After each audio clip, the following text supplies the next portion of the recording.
ಸುಮಾರು 2 ವರ್ಷಗಳಿಂದ ನಿರಂತರವಾಗಿ ನಾವು ಹೋರಾಟ ಮಾಡ್ತಾ ಇದ್ದೀವಿ. ಏನಕ್ಕೋಸ್ಕರ ಅಂತಂದ್ರೆ ಈ ಒಂದು ರಸ್ತೆ ಬರೀ 20 ಟನ್ ತೂಕದ ವಾಹನಗಳು ಮಾತ್ರ ಅವಕಾಶ ಇರ್ತದೆ. ಈ ರಸ್ತೆ ನಿರ್ಮಾಣ, ಈ ರಸ್ತೆಯಲ್ಲಿ ಸಿಮೆಂಟ್ ಹಾಕೊಂಡು ದೊಡ್ಡ ದೊಡ್ಡ ಕಂಟೈನರ್ಗಳು 50 ರಿಂದ 60, 70 ಟನ್ಗಳ ತೂಕ ಹಾಕೊಂಡು ಓಡಾಡೋ ವಾಹನಗಳಿಂದ ನಮ್ಮ ರಸ್ತೆ ಸುಮಾರು 2.5 ವರ್ಷದಿಂದ ಹದಗೆಟ್ಬಿಟ್ಟಿದೆ, ಬಾವಿಗಳಾಗ್ಬಿಟ್ಟಿದ್ದಾವೆ. ಇದೀಗ ತಾನೇ ಬರುವಾಗ ಒಂದು 5 ನಿಮಿಷದಲ್ಲೇ ಒಂದು ಆಕ್ಸಿಡೆಂಟ್ ನಡೆದಿದೆ, ಒಂದು ಕಾಲು ಮುರಿದೋಗಿದೆ ರೈತರಿಗೆ ಬೈರ್ಗಂಪಲ್ಲಿ ಹತ್ರ. ಈ ತರ ಡೈಲಿ ಒಂದೊಂದು ಆಕ್ಸಿಡೆಂಟ್ ಆಗ್ತಾ ಇದೆ. ಈ ರಸ್ತೆ ಅಭಿವೃದ್ಧಿ ಮಾಡಬೇಕು. ದಯವಿಟ್ಟು ಇದನ್ನ ಜನಪ್ರತಿನಿಧಿಗಳು ತಟ್ಟುವಾಗೆ ಅವ್ರಿಗೆ ಒಂದು ತಿಳಿಸಕ್ಕಾಗಿ ನಮ್ಮ ಈ ಒಂದು ಬಂದ್ ಆಚರಣೆ ಮಾಡ್ತಾ ಇದ್ದೀವಿ. ಹಾಗೆ ನಾವು 2 ಸಾರಿ ನಾವು ಎಲ್ಲ ವಾಹನಗಳನ್ನ ನಿಲ್ಲಿಸಿ ಪ್ರತಿಭಟನೆ ಮಾಡಿದ್ವಿ. ಎಲ್ಲ ಇಲಾಖೆಯನ್ನ ಸಂಬಂಧಪಟ್ಟ ಇಲಾಖೆಗಳನ್ನ ಎಲ್ಲವನ್ನು ಕರೆಸಿ ಪ್ರಾದೇಶಿಕ ಸಾರಿಗೆ ಅವ್ರ ವ್ಯವಸ್ಥಾಪಕರನ್ನು ಕರೆಸಿದ್ವಿ. ನಮ್ಮ ಪೊಲೀಸ್ ಇಲಾಖೆನೂ ಇತ್ತು. ಎಲ್ಲ ಇಲಾಖೆಗಳು ಸೇರಿ ನಮ್ಮ ಸಹಕಾರ ಕೊಟ್ಟು ಅವತ್ತು ಎಲ್ಲ ಬಂದ್ ಆಚರಣೆ ಮಾಡಿ ರಸ್ತೆ ಪ್ರತಿಭಟನೆ ಮಾಡಿ ಎಲ್ಲ ಲಾರಿಗಳನ್ನ ನಿಲ್ಲಿಸಿದ್ವಿ. ಆದ್ರೂ 2 ದಿವಸ ನಿಲ್ಲಿಸಿದ್ರು. ಮಾರನೇ ದಿವಸ ಮತ್ತೆ ನಿರಂತರವಾಗಿ ಸಾಗಾಣಿಕೆ ಶುರುವಾಯ್ತು. ನಾವು ದಿನ ಬಂದ್ ಮಾಡಕ್ ಆಗಲ್ಲ, ರಸ್ತೆಗೋಸ್ಕರ ದಿನ ಬಂದ್ ಮಾಡಿದ್ರೆ ಏನಪ್ಪ ಇವ್ರು ಹುಚ್ಚರ ಅಂತಾರೆ. ವ್ಯಾಪಾರ ಮಾಡೋರು, ಶಾಲಾ ಕಾಲೇಜುಗಳು ಮಕ್ಕಳು ಇವರೆಲ್ಲ ಬಂದ್ ಮಾಡಕ್ ಆಗಲ್ಲ. ಹಾಗಾಗಿ ಇವತ್ತು ಉಗ್ರ ಪ್ರತಿಭಟನೆಯನ್ನು ಮಾಡಬೇಕು ಅಂತ ತೀರ್ಮಾನ ಮಾಡಿ ಎಲ್ಲ ಸಂಘ ಸಂಸ್ಥೆಗಳು, ಸಾರ್ವಜನಿಕರು, ರೈತರು ಎಲ್ಲರೂ ಸೇರಿ ಈ ಒಂದು ದಿವಸ ನಾವು ಬಂದ್ ಆಚರಣೆ ಮಾಡ್ತಾ ಇದ್ದೀವಿ. ನಮ್ಮ ಮುಖ್ಯ ಧ್ಯೇಯ ಏನು ಅಂತಂದ್ರೆ ರಸ್ತೆ ಅಭಿವೃದ್ಧಿ ಆಗಬೇಕು, ಸಂಬಂಧಪಟ್ಟ ಪ್ರತಿನಿಧಿಗಳಿಗೆ ತಲುಪಿಸಬೇಕು, ಸಂಬಂಧಪಟ್ಟ ಇಲಾಖೆಗೆ ಸೇರಬೇಕು. ಮೊದಲನೇ ಆದ್ಯತೆ ನಮ್ಮ ರಸ್ತೆ, 2ನೇ ಆದ್ಯತೆ ಏನಪ್ಪಾ ಅಂತಂದ್ರೆ ಸರ್ಕಾರಿ ಆಸ್ಪತ್ರೆ ದೊಡ್ಡದಾಗಿದೆ, ಆದ್ರೂ ವೈದ್ಯರಿಲ್ಲ. 24 ಗಂಟೆ ಒಂದು ವೈದ್ಯರ ಸೌಲಭ್ಯ ಇಲ್ಲ ನಮಗೆ. 24 ಗಂಟೆ ವೈದ್ಯರ ಸೌಲಭ್ಯ ಬೇಕೇ ಬೇಕು ನಮಗೆ. ಒಂದು ನಮ್ಮ ಈ ಸರ್ಕಾರಿ ಆಸ್ಪತ್ರೆಗೆ 4 ಜನ ಡಾಕ್ಟರ್ ಬೇಕಾಗುತ್ತದೆ, ಸ್ಟಾಫ್ ಇರೋದು. ಮತ್ತೆ ನರ್ಸ್ಗಳು, ಲ್ಯಾಬ್ ಟೆಕ್ನಿಷಿಯನ್ಸು, ಗೈನಕಾಲಜಿಸ್ಟು ಇವೆಲ್ಲ ಇದಾವೆ, ಖಾಲಿ ಹುದ್ದೆಗಳಿದಾವೆ, ಭರ್ತಿ ಆಗಿಲ್ಲ. ನಮ್ಮ ಗೋಳು ಯಾರಿಗೆ ಹೇಳ್ಕೊಳ್ಳೋಣ, ನಮ್ಮ ಕಷ್ಟ ಯಾರಿಗೆ ಹೇಳ್ಕೊಳ್ಳೋಣ? ಈ ರೀತಿ 3ನೇ ಆದ್ಯತೆ ಏನು ಅಂತಂದ್ರೆ ಇಲ್ಲಿಂದ ಸುಮಾರು 500-600 ಜನ ಹೆಣ್ಣು ಮಕ್ಕಳು ಪ್ರಥಮ ದರ್ಜೆ ಕಾಲೇಜಿಗೆ ಡಿಗ್ರಿ ಓದಲಿಕ್ಕೆ ಎಲ್ಲ ಡೈಲಿ ಟ್ರಾವೆಲ್ ಮಾಡ್ತಾರೆ. ಆಲ್ರೆಡಿ 3 ವರ್ಷದಿಂದೇನೆ ಸಂಬಂಧಪಟ್ಟ ಜನಪ್ರತಿನಿಧಿಗಳು ಶಂಕುಸ್ಥಾಪನೆ ಮಾಡಿರ್ತಾರೆ. ನಕ್ಕಲ್ಗಡ್ಡೆ ಹತ್ರ ಡಿಗ್ರಿ ಕಾಲೇಜ್ಗೋಸ್ಕರ ಸ್ಥಳ ಮೀಸಲಿಟ್ಟು ಅಲ್ಲಿ ಗುದ್ಲಿ ಪೂಜೆ ಮಾಡಿರ್ತಾರೆ.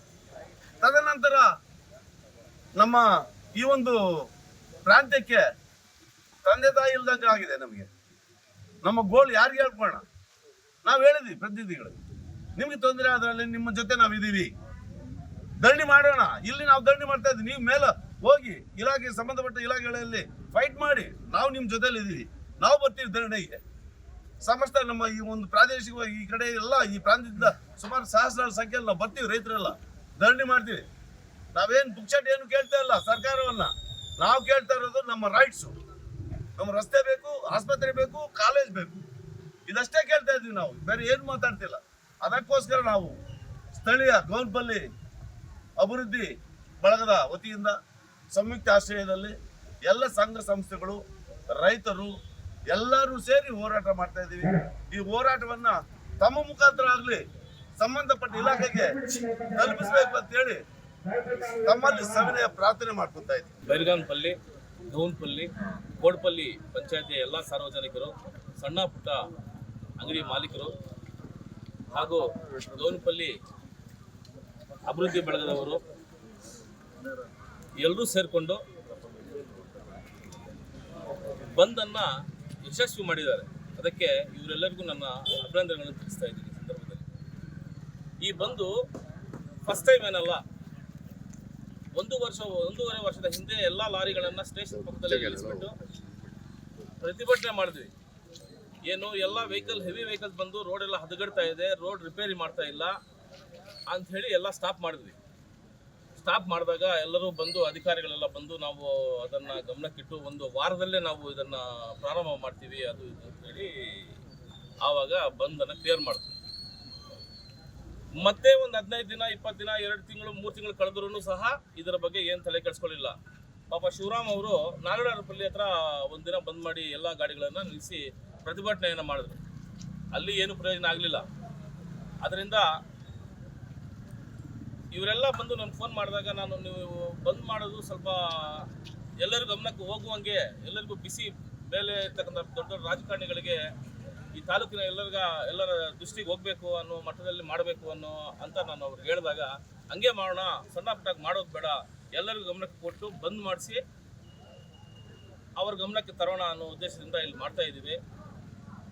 ಇಲ್ಲಿ ಮಾಡ್ತಾ ಇರೋದು ಎಷ್ಟು ನೋವಾಗಿದೆ ಅಂತಂದ್ರೆ ಜನರಿಗೆ, ಈ ಜನ ಯಾರಿಗೂ ಕರೆದಿಲ್ಲ, ನೀವು ಬನ್ನಿ ಬಂದ್ ಮಾಡೋಣ, ಖಾಲಿ ಬಂದ್ ಮಾಡ್ತಾ ಇದ್ದೀವಿ ಅಂತ ಹೇಳಿದ ತಕ್ಷಣ ಇವೆಲ್ಲ ಅಂಗಡಿಗಳು ಅವರೇ ಒಂದು ಅಂಗಡಿಯನ್ನು ತೆರೆದೆ ಪಾಪ ನಮ್ಮ ಜೊತೆಯಲ್ಲಿ ಇದ್ದು, ಇದು ಯಶಸ್ವಿ ಆಗಲೇಬೇಕು, ರಸ್ತೆ ಆಗಬೇಕು, ಒಂದು ಶಾಲೆ ಮಕ್ಕಳಿಗೆ ತೊಂದರೆ ಆಗ್ತಾ ಇದೆ. ಈಗ ಮೊನ್ನೆ ಮಳೆ ಬಿತ್ತು, ಬೈರಂಪಲ್ಲಿಗೆ ಹೋಗುವಾಗ ಗುಣಿ ಪ್ಲಸ್ ರೋಡು ಎಲ್ಲ ಒಂದೇ ರೀತಿ, ಎಲ್ಲಿ ಹೋಗ್ಬೇಕು ಸುಮಾರು ಜನ ಬಿದ್ದೋಗಿ ಈ ಗಿಡ ನೆಡುವ ಮಟ್ಟಕ್ಕೆ, ಗದ್ದೆ ಮಾಡುವ ಮಟ್ಟಕ್ಕೆ ಬಂದ್ಬಿಟ್ಟಿದೆ ರಸ್ತೆ. ದಯವಿಟ್ಟು ಇಲ್ಲಿರ್ತಕ್ಕಂತಹ ರಾಜಕಾರಣಿಗಳು ಪ್ಲಸ್ ನಮ್ಮ ಅಧಿಕಾರಿಗಳು ಎಚ್ಚೆತ್ತುಕೊಂಡು ಇದನ್ನ ಅತಿ ಬೇಗ ಶೀಘ್ರದಲ್ಲೇ ಕಾಮಗಾರಿಯನ್ನ ಕೈಗೆತ್ತಿಕೊಳ್ಬೇಕನ್ನೋ ಒಂದು ಮಾತನ್ನ ಹೇಳ್ತಾ ನನ್ನ ಮಾತನ್ನ